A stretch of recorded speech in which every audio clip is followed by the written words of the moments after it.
At some point or the other, most of us think that how are these Chinese smartphone makers able to provide so good specs at such a low price, whereas tier 1 brands at almost 2x the cost provide average internals. In this video, I'll be explaining this to you, so stick around. So let's start with an example. Xiaomi Redmi Note 3, Snapdragon 650 processor, Adreno 510 GPU, 2 or 3 GB of RAM and 16 or 32 GB of internal memory. All this at 10,000 or 12,000 rupees. Now the Sony Xperia X. Same Snapdragon 650 processor, Adreno 510 GPU, 3 GB of RAM and 32 or 64 GB of internal memory. This at 47,000 rupees. So that's more than 4 times the price of the Redmi Note 3.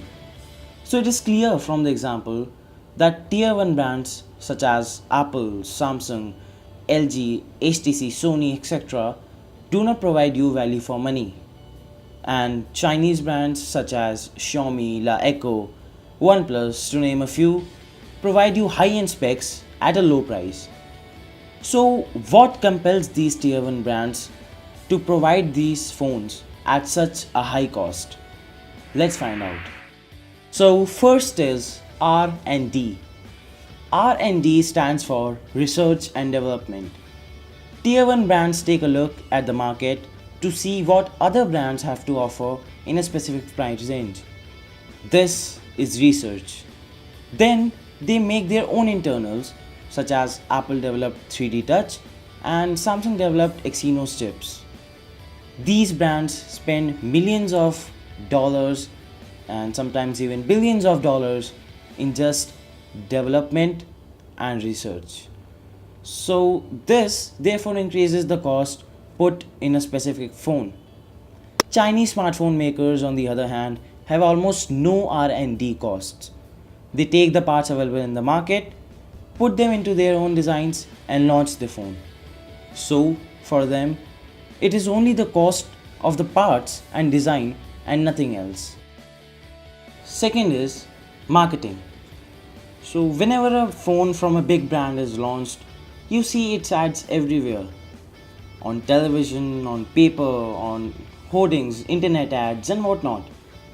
These brands spend a very high cost in just marketing their products.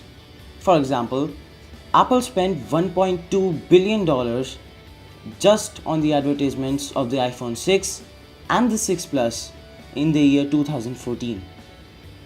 This is not done by small Chinese brands, and there are only limited places where you will find their ads, such as on their own website or the website on which they are selling their product. So this saves the cost put in marketing by these Chinese brands. And the third is branding. So big brands have a different reputation in the market, don't they? Even if Apple or Samsung launch a product with severely average internals, yet they price it high, people are gonna buy it considering the brand. In other words, people trust these brands more than any other Chinese brand. For example, Xiaomi sold around 6 lakh units of the Redmi Note 3 in India till May 2016 since its launch in the March of 2016. On the other hand, Samsung sold over 13 million units of the Galaxy J2 2016 in just 1 month. This shows that even if a big brand does not provide good specs at an insanely high price, people will still buy it due to a mutual feeling of trust. Therefore, to sell their products, these small brands have to offer good specs at a sensible pricing. So I guess these are some of the points why I feel Chinese smartphone companies are able to provide you good devices at a sensible pricing, whereas tier 1 brands get away without providing you a bang for your buck. If you have any other suggestions or observations, comment them down below. Also, if you liked this video, give it a thumbs up and share this video.